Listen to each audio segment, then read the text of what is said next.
Bienvenue à vous tous pour cette nouvelle capsule. Aujourd'hui, nous allons découvrir ensemble une belle vertu, la charité. La charité, c'est un autre mot pour parler de l'amour. Mais pas n'importe quel amour.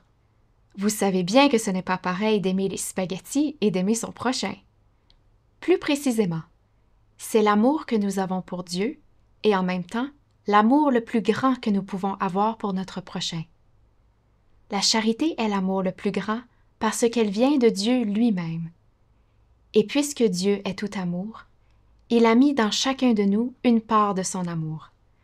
Alors, quand nous aimons Dieu, ce n'est pas seulement avec notre petit cœur, c'est avec son propre amour que nous l'aimons. Voilà le grand mystère de la charité. Et lorsque nous aimons notre prochain de cet amour-là, ce n'est plus seulement nous qui aimons, c'est Dieu qui aime à travers nous, lui qui fait la conquête de notre cœur. Marie-Paul, notre maman, a été un modèle parfait de charité toute sa vie.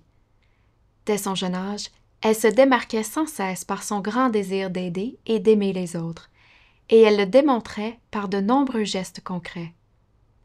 Elle était toujours attentive aux autres. À la maison, elle aidait sa maman à s'occuper de ses nombreux frères et sœurs et se levait tôt pour faire le lavage. Dans son voisinage, elle sacrifiait son temps libre pour aller visiter des voisins seuls ou malades. Et à l'école, elle restait toujours gentille et encourageante envers ses camarades. Et ce qui la rend encore plus exceptionnelle, à l'âge de 12 ans, elle s'est offerte en victime à Jésus pour sauver des âmes. Cela signifie qu'elle était prête à accepter toute souffrance que Jésus voudrait lui envoyer par amour pour les âmes, pour qu'il y en ait le plus possible qui montent au ciel.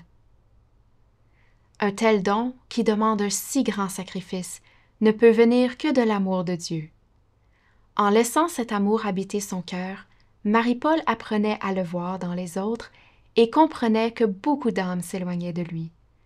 C'est pourquoi elle était prête à tout pour les aider à retrouver le chemin du ciel. Pour nous, c'est en gardant cet amour pour Dieu au centre de notre vie que nous parvenons à nous aimer les uns les autres, comme Jésus et Marie-Paul nous ont aimés. Tout en offrant aussi nos souffrances et nos désagréments pour le salut des âmes, il y a également plusieurs petits actes de charité que nous pouvons faire à tous les jours, par amour pour les autres. Pour vous aider à mieux comprendre comment mettre la charité en pratique, je vais vous raconter une petite histoire.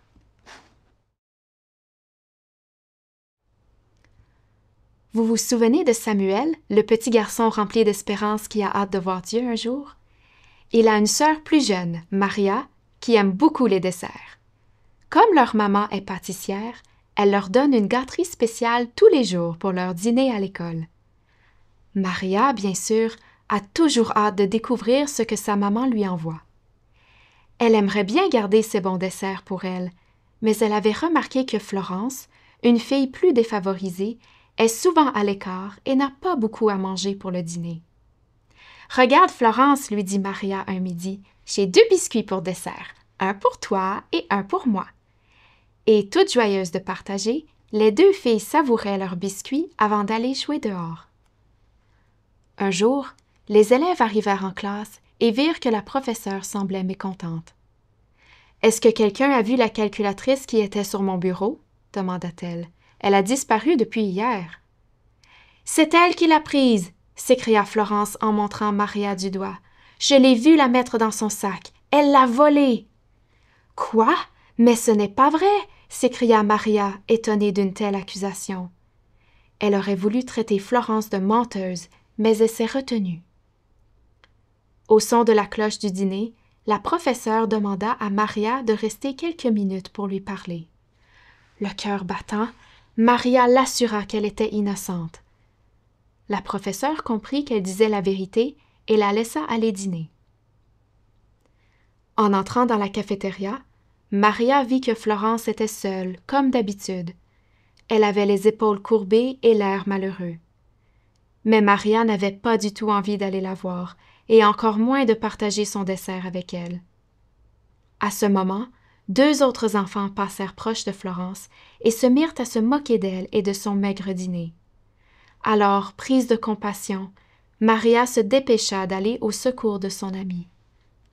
« Pourquoi est-ce que tu m'as accusée d'avoir volé la calculatrice ?» demanda Maria, après avoir mis les autres en fuite. Florence baissa les yeux, honteuse, et avoua que c'était elle qui l'avait prise pour pouvoir terminer un devoir, car elle n'avait pas de calculatrice à elle. « J'avais peur qu'on m'accuse et que je sois punie, alors je t'ai blâmée, ajouta-t-elle. « Je suis vraiment désolée, je m'excuse. » Maria hésita. L'attitude de son amie l'avait blessée, et elle se sentait embêtée. Mais elle vit que Florence avait l'air sincère et qu'elle regrettait son geste. « Je te pardonne, » lui répondit Maria. « Viens, allons tout expliquer à la professeure, et ensuite nous mangerons du dessert. J'ai du gâteau aux pommes aujourd'hui. » Tout comme le personnage de Maria, les actes de charité peuvent parfois nous demander un effort et un renoncement. Nous n'avons pas toujours le goût d'aider les autres, et il est parfois très tentant de dire des paroles blessantes envers quelqu'un qui nous a fait du mal. Mais si nous arrivons à nous dépasser par amour et à réprimer les envies qui nous font penser à nous-mêmes d'abord, alors nous parvenons à la charité. Et tous les petits actes et pensées charitables montent vers Dieu et nous unissent toujours plus à lui. C'est ainsi que la pratique de cette belle vertu devient une véritable joie et nous fait grandir dans la voie de la sainteté. Merci beaucoup de votre attention. Nous nous retrouverons bientôt pour une prochaine capsule. Que notre maman Marie-Paul vous bénisse, vous guide et vous protège toujours en vous enveloppant de son amour maternel.